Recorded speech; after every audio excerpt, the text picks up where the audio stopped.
ओम शांति। आज प्यारे मीठे बाबा की मुरली मंथन की डेट है 5 अप्रैल 2024। तो आज मीठे मीठे बाबा अपने बच्चों से कह रहे हैं, बाबा को बड़े प्यार से याद करो तो तुम निहाल हो जाएंगे। नजर से निहाल होना माना विश्व का मालिक बनना। तो भगवान ने आज क्या बोला, प्यार से मुझे याद करो तो तुमको निहाल होना है, तो मुझसे नजर मिलाओ। मुझसे नजर मिलाओ अर्थात भगवान की श्रीमत पे चलो, मुरली सुनो और मनन करो, धारण करो, तभी तो बनेंगे ना विश्व का मालिक। कहते हैं ना, ईश्वर से हम ऐसे ही कह देते हैं कि भगवान तुम हमारे लिए जो होगा दे देना, वरना हम तो जो चाहे मांग लेते हैं। तुमको पता है ना हमारे लिए क्या अच्छा है ना। प्रश्न है, नजर से निहाल किंदा स्वामी सदगुरु, इसका वास्तविक अर्थ क्या है? नजर से निहाल किंदा स्वामी सदगुरु, इसका वास्तविक अर्थ क्या है? तो सुनते हैं बाबा की वाणी।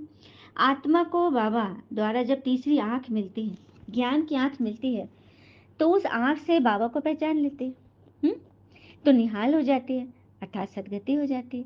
बाबा कहते हैं, बच्चे देही अभिमानी बन, तुम मेरे से नजर मिलाओ, मुझे याद करो और संग तोड़ मेरे संग जोड़ो, तो बेहाल अर्थात कंगाल से निहाल अर्थात साहूकार बन जाएंगे। सुना, निहाल होना अर्थात माला माल। तो कैसे माला माल? सबसे पहले तो हमारी, जब हम भगवान को याद करेंगे ना, याद करते ही आंखों में एक चमक हो जाती है, सारा दर्द जो है ना वो गायब हो जाता है, क्योंकि परमात्मा की याद में वो शक्ति है, ज्ञान में वो खुशी है जो कि दुनिया के किसी भी चीज़ में नहीं है, वस्तु में तो बिल्कुल ही नहीं है। देखो, कोई चीज़ हम खा ले, जैसे आइसक्रीम में खा रहे हैं, तो कितने देर हमारे मन को आराम मिला, मुख को, जब तक उसका टेस्ट रहा, उसके बाद तो फिर हम वैसे की वैसे। लेकिन अगर भगवान की याद में रहोगे तो हमेशा मुख मीठा रहेगा, ये बाबा की गारंटी है। ओम शांति। मीठे मीठे रूहानी बच्चे किसके पास आते हैं? अपने पिता के पास आएंगे। समझते हैं हम भगवान के पास जाते हैं, यह भी जानते हैं कि बाबा हम सब आत्माओं का पिता है। यह भी बच्चों को निश्चय चाहिए कि सुप्रीम टीचर भी है, जो सुप्रीम गुरु भी है, और सुप्रीम फादर भी है। सब कुछ वो सुप्रीम है, मतलब सुपर से ऊपर। तो इस एक को याद करना है। नजर से नजर मिलाते हो ना, गायन है ना, नजर से निहाल किंदा स्वामी सदगुरु, सिख धर्म में कहा गया है, जब भगवान से नजर मिलाते हैं तो हम निहाल हो जाते हैं, मतलब माला माल। तो अब नजर से निहाल बाबा किसको करेंगे? जो उनके पास आएंगे उसी के पास, तो जो उनसे नजर मिलाएंगे, जो उनका ज्ञान सुनेंगे उसी को। तो भगवान सारी दुनिया को निहाल नहीं करेंगे, क्योंकि यहाँ पर पुण्यात्मा भी है और पाप आत्मा भी है। पाप आत्मा को अगर भगवान बिना पुण्य कर्म किए निहाल कर दे, तो फिर वो तो माला ऐसे खुश हो जाएगा, कह रहे वाह, पाप भी किए और इनाम भी मिल गया। तो ये गलत है ना। तो बाबा किसको निहाल करते हैं? जो पुण्य आत्मा है, ठीक है। भगवान उन्हीं से मिलते ही हैं, अब वही भगवान को सुनते ही हैं, भगवान को पहचानते भी वही हैं। हाँ, इससे तो बाबा कहते हैं कि तुम्हारे 84वां जन्म है, यह नाटक पूरा होता है, पूरा होना भी चाहिए जरूर। हर कल पुरानी दुनिया से नहीं बनती है। देखो, नाटक कोई शुरू होता है, कोई सिनेमा शुरू होता है, खत्म होना ही है ना। ऐसा कोई सिनेमा या नाटक बना है जो कभी खत्म ही ना हो? सवाल ही नहीं है। कोई भी चीज़ हम देखते हैं, ऑन करते हैं, फिर खत्म तो होता ही। इसलिए ये नाटक भी शुरू होगी तो खत्म होगा ही होगा। तो शुरू में है सतयुग स्वर्ग, और लास्ट में है कलयुग, अंतिम समय। और अंतिम समय भगवान आ जाते हैं। हाँ, बाबा कहते हैं, सम्मुख कहते हैं कि मुझे याद करो ना, मैं कौन हूँ? मैं तुम्हारा परमपिता परमात्मा हूँ। बाबा कहते, बच्चे देही अभिमानी बनो, देह अभिमान में मत आओ। अब देह अभिमान क्या चीज़ है? जब हम किसी बात में फंस जाते हैं, किसी बात में उलझ जाते हैं कि फलाना ऐसा क्यों है, फलाना को ऐसा करना चाहिए, उसने ऐसा नहीं किया, उसने मुझे मान नहीं दिया, उसने मुझे वैल्यू नहीं दिया, उसने मेरी तरफ देखा नहीं, मुझे पूछा नहीं, ये क्या है? यह देह अभिमान है। और जब बाबा कहते हैं देह अभिमानी बनो, अर्थात कोई इफ विथ बट किंतु परंतु से हमें कोई मतलब नहीं, बस हमें अपनी काम करते जाना। कहते हैं ना कि बहुत सुंदर, रोना पर एक बात बता रही हूँ, हम उन्हें रुलाते हैं, हम उन्हें रुलाते हैं जो हमारी परवाह करते हैं, जैसे हमारे माता पिता और पति या पत्नी, ठीक है। हम उन्हें रुलाते हैं जो हमें परवाह करते हैं, हम उनके लिए रोते हैं जो हमारी परवाह नहीं करते। हमारी औलाद, बच्चों के लिए रोते हैं, वो हमारी परवाह नहीं करते। और हम उनकी परवाह करते हैं जो हमारे लिए कभी नहीं रोएंगे। तो ये समाज, ये रिश्तेदार, है ना। तो एकदम सच्चाई है। इसलिए तो बाबा कहते तुम मेरे को याद करोगे ना, तो तुम्हें किसी के लिए भी रोना नहीं पड़ेगा, और तुम्हारे लिए कोई रोएंगे नहीं, सभी हंसी खुशी से रहेंगे, राजी खुशी। तो चाहिए ना ऐसा परिवार। इसलिए तो भगवान आए हैं। अब बाबा कहते हैं कि तुमने 84 जन्मों का पाठ बजाया है, फिर वही पाठ रिपीट होता है। आत्मा 84 जन्म का पाठ बजाते बजाते पतित बन गई है, मैंने अब आत्मा में कुछ दम ही नहीं रहा। तभी तो मैं आया हूँ तुम्हें निहाल करने, क्योंकि तुम बेहद कंगाल हो गए। हाँ, फिर बाबा कहते हैं कि चित्र वेद शास्त्र आदि पर भी चित्र समझाते हैं ना, तो बाबा कहते हैं लेकिन श्रीमत पर भी चित्र बनाए हैं। हाँ, उनसे तुम अच्छी रीति सबको समझा सकते हो। स्टूडेंट जानते हैं ये फलाना टीचर है, यहाँ तुम बच्चे जानते हो कि मैं बेहद का बाबा एक ही बार आकर ऐसी वंडरफुल पढ़ाई पढ़ाते। तो दुनिया की पढ़ाई और इस पढ़ाई में, भगवान की पढ़ाई में रात दिन का फर्क है। वह पढ़ाई पढ़ते पढ़ते हम रात में चले गए, अंधेरे में चले गए, और यह पढ़ाई करते करते हम दिन में चले जाते हैं, प्रकाश में चले जाते हैं। अब जैसे कि मन में अंधेरा है, किसी बात का दर्द है, चिंता है, परेशानी, अकेलापन है, हाँ, लेकिन भगवान के ज्ञान से हम प्रकाश में आ जाते हैं। जैसे कि कमरे में अंधेरा है, हम जैसे स्विच ऑन करते हैं कमरे में लाइट आ जाता है। उसी तरह से मन के अंधेरे में जब बाबा को याद करते हैं तो वो स्विच ऑन होता है और हमारा मन में प्रकाश आ जाता है। और प्रकाश जैसे ही आएगा तो चेहरे पे मुस्कान आ जाएगी, है ना। अंधेरे में मायूसी होती है और फिर ज्ञान के प्रकाश से रोशनी हो जाती है, खुशी होती है। और कहते हैं ना, जो लोग दूसरे के घरों में अंधेरा फैलाते हैं, दूसरे के घरों में षड्यंत्र कर रहे हैं, दूसरे के खुशी से जलते हैं, उनके अपने घर में उजाला होते हुए भी वे कभी सुख से नहीं रहेंगे, वो कभी शांति से नहीं रहेंगे और रोग शोक से भरे रहेंगे।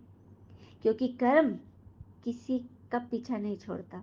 आप जैसा कर्म करेंगे वो आपको फल जरूर जरूर मिलेगा।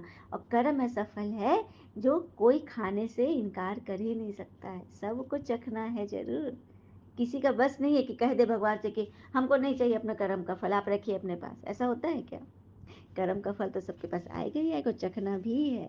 हाँ, इसलिए बाबा कहते हैं इस पढ़ाई और उस पढ़ाई में रात दिन का फर्क है। क्योंकि इस पढ़ाई से भगवान हमें ऐसे सत्कर्म करने सिखाते हैं, ऐसा बढ़िया कर्म सिखाते हैं, पुण्य कर्म, जो हमें कभी बेकायदा कर्म कर्म का सजा हमको मिले ही नहीं। तो ये भगवान सिखा रहे हैं, तो सीखना है ना सबको। इसलिए तो बाबा कहते हैं अभी सबकी ज्योति बुझी हुई है, मैं सबकी ज्योति जगाने आया हूँ। तुम 24 कैरेट सोना थे, अभी 9 कैरेट बन गए। आत्मा की ज्योति एकदम बुझ गई। मैंने बैटरी, मोबाइल की बैटरी जब डिप्लीट हो जाएगी, एकदम कांटा कम हो जाएगा तो काम ही नहीं करेगा। उसी तरह आत्मा की बैटरी एकदम नीचे डाउन हो गई है, इसलिए तो पावर हाउस भगवान आ गए हैं, है ना। उनसे कनेक्ट हो जाओ और चार्ज हो जाओ, औरों को भी चार्ज करो। फिर बाबा कहते हैं मैं हूँ क्षमा और तुम हो परवाने। क्षमा मतलब मोमबत्ती, उसकी रोशनी एक है, और बाकी परवाने जो पतंगे आते हैं उसके चारों तरफ फेरी करने, वो अनेक होते हैं। तो मैं हूँ क्षमा और तुम सब पतंगे हो, मुझे याद करते हो परवाने। तो कुछ परवाने होते हैं ना जो फेरी डालकर चले जाते हैं, लेकिन कुछ परवाने होते हैं पतंगे जो कि क्षमा जब तक जलेगी वहीं रहेंगे और जान भी दे देते हैं उसी में। देखते हो ना कितने सारे कीड़े, अगर दिवाली वाले में हम लोग दीपक को जलाते कितने सारे पतंगे मरे होते हैं, है ना। कुछ होते हैं जो फेरी डाल के चले गए, लेकिन कुछ होते हैं जब तक क्षमा है तब तक वो वहीं रहेंगे। तो ऐसे बच्चे को बाबा की दरकार है, जब तक भगवान आ गए भगवान का साथ और याद छोड़े नहीं और ज्ञान में चलते रहे। यही है निरंतर क्षमा के साथ चलना, जलना। तो ये करना है, तभी तो बाबा हमें माला माल करेंगे। और फिर आगे बाबा कह रहे हैं कि मैं हूँ ट्रुथ। तो ट्रुथ आकर क्या करते हैं, बस पुरानी दुनिया को सचखंड बना देते हैं, झूठ खंड को सचखंड बना देते हैं, स्वर्ग बना देते हैं। कितनी बड़ी बात है ना, जादू है ना। हाँ, फिर बाबा कहते हैं प्रजापिता ब्रह्मा को तो सभी मानते हैं, दुनिया में भी है कि ब्रह्मा द्वारा सृष्टि की स्थापना है। हाँ, तो वे हो गए जो दुनिया के जो ब्राह्मण है जाति के, वो हो गए कुख वंशावली, कोख से पैदा लिए, और तुम हो मुख वंशावली। ज्ञान मुख से सुनते हो ना, मुख से ज्ञान निकला, तुम कान से सुनते हो, तो मुख से जो ज्ञान मिला उसको तुम जीवन में बनाते हो, तो तुम बन गए मुख वंशावली ब्राह्मण। सुना, ये बात है। फिर बाबा कहते मैं आता ही तब हो जब भारत की ग्लानि हो जाती है, पाप बहुत बढ़ जाता है। दूसरी जगह तो किसको पता ही नहीं निराकार परमात्मा क्या चीज़ है, बस बड़ा बड़ा लिंग बनाकर रख देते। बच्चों को समझाएं आत्मा का साइज कभी छोटा बड़ा नहीं होता। तो मैं ये बताना चाहूँगी कि परमात्मा और हम आत्माओं का साइज में फ़र्क नहीं है, क्वालिटी में फ़र्क है। वो अगर सिंधु है, सागर है, तो हम लोग बूंद हैं। तो बूंद अगर सागर के कनेक्शन में आएगा तो उसकी परसेंटेज बढ़ेगी कि नहीं बढ़ेगी? बढ़ेगी ना। तो बस वही बात है, जितना जो पढ़ेंगे उतना भरते चले जाएंगे। तो यही बात है। फिर बाबा आगे कहते दो कला पहले थी, सतयुग में 16 कला थे, फिर चंद्रवंशी त्रेता में आ गए, 2 कला कम हो गई, तो पुरानी दुनिया फिर बनने लगी, धीरे धीरे नीचे उतरे, पीछे और खंड आते जाते हैं। ड्रामा प्लान अनुसार जो कुछ होता है वो फिर रिपीट होगा। जैसे बौद्धियों का कोई बड़ा आया, कितनों को बौद्ध धर्म में ले आया, सही बात है, कोई बड़ा अगर टीचर आ जाता है तो कितनों को अपने धर्म में मिला लेता है ना। हिंदुओं ने अपना धर्म आप ही बदल लिया, कर्म भ्रष्ट होने से धर्म भ्रष्ट भी हो गए, वाम मार्ग भी चले गए। जगन्नाथ के मंदिर में भी जाकर देखो कैसे कैसे विकारी चित्र दिखा दिए हैं। पता ही नहीं कि देवताएं जब वाम मार्ग में गए थे, विकारी मार्ग में गए, तभी तो ऐसे गंदे चित्र बने पड़े हैं। तो सबको समझाना है। हाँ, हिंदू तो हिंदुस्तान का नाम है, फिर अपने को हिंदू क्यों कह दिया, कितनी भूल है। इसलिए बाबा कहते यदा यदा ही धर्मस्य, मैं आता हूँ भारत में। ऐसे नहीं कहता कि मैं हिंदुस्तान में आता हूँ, बाबा कभी कहेंगे मैं हिंदुस्तान में आता हूँ, बाबा भारत में आते हैं। मुसलमानों ने हिंदुस्तान राम नाम रख दिया है, ये भी ड्रामा में नूंद है, अच्छी रीति समझना है, ये भी नॉलेज है। पुनर्जन्म लेते लेते वाम मार्ग में जब चले गए, गलत मार्ग में, तो भ्रष्टाचारी बन गए, फिर उनको आकर मैं श्रेष्ठाचारी बनाता हूँ, भगवान का ये काम है।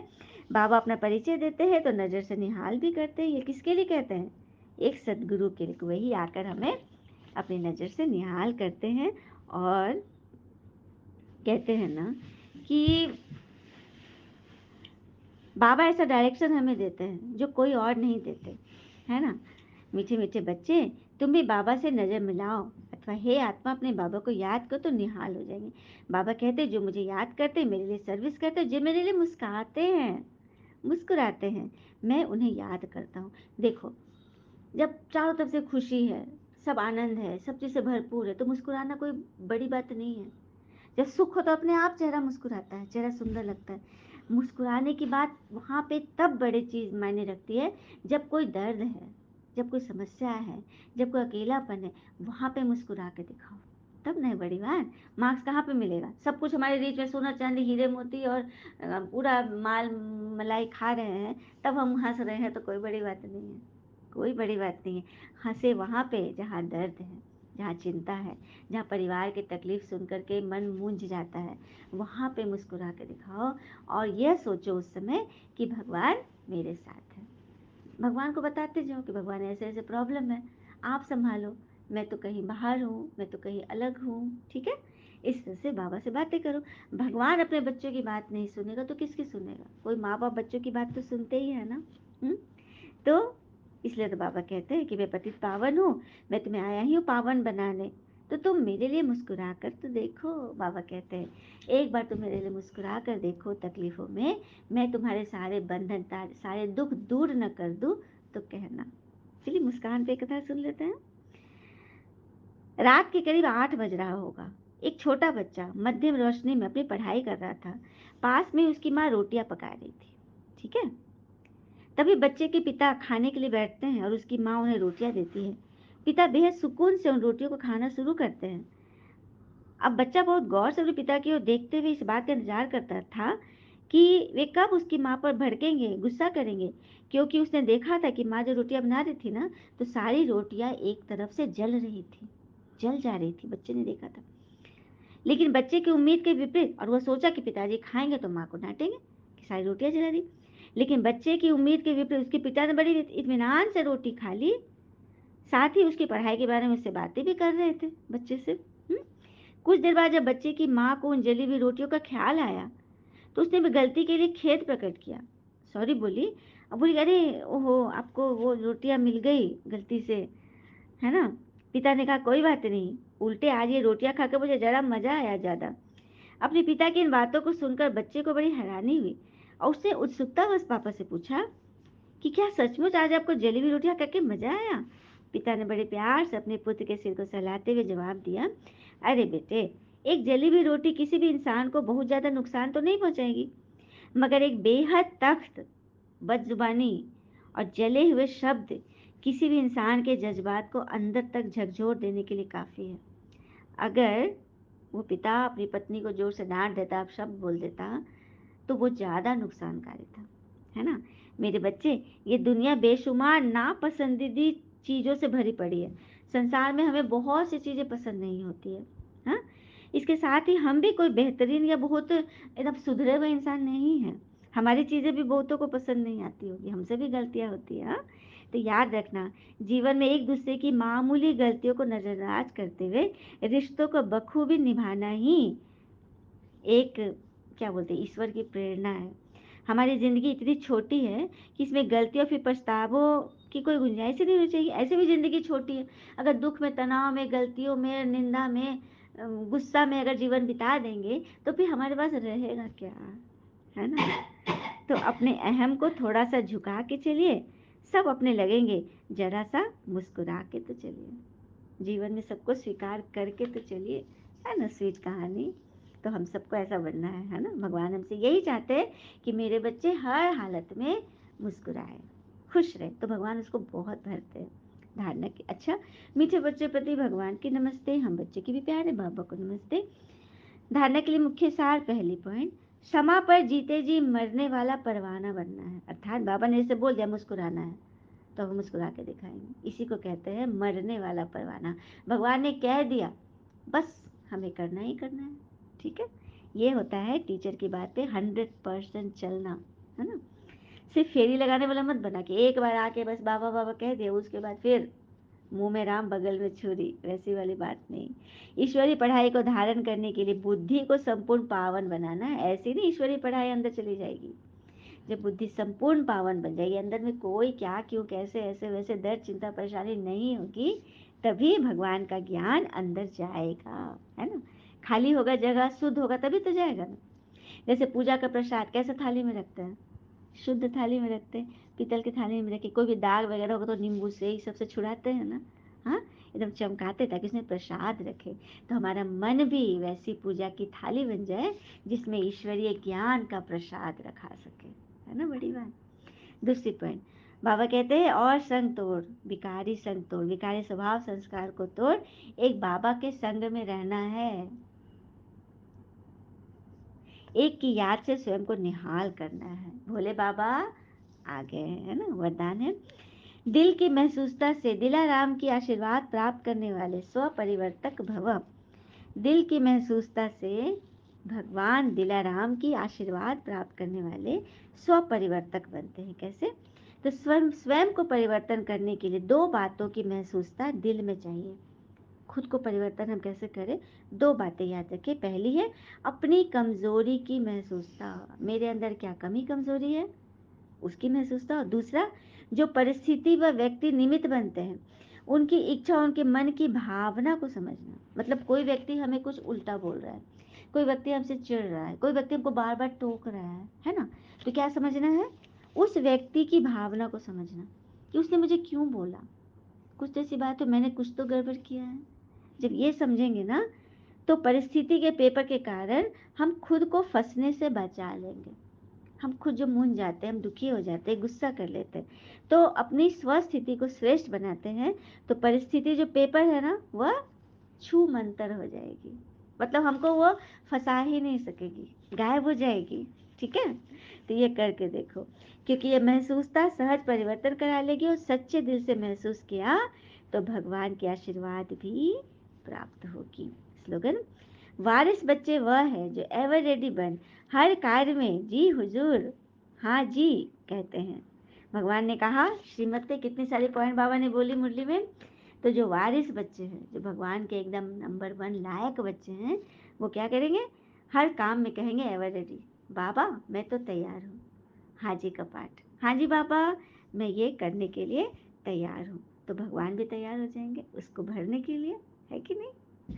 टिट फॉर टैट, जो दोगे, बाबा कहते तुम एक दोगे ना मुझे, तो मैं तुम्हें 100 गुना दूंगा। तुम एक बार अगर हाँ करके भी मानो, तुमसे नहीं हो रहा लेकिन अगर हाँ भी कह दिए मन से, तो ईश्वर खुश हो जाएंगे। कह रहे बच्चे ने हामी तो भरी, भले उससे नहीं हो रहा है, लेकिन ये तो नहीं बोला ना पहले, अरे नहीं होगा, ही होने का चीज है, ये तो असंभव है, ऐसा तो नहीं किया ना।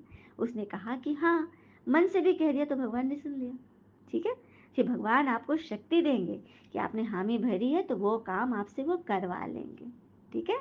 इसलिए हाँ जी का पाठ सबसे जरूरी है।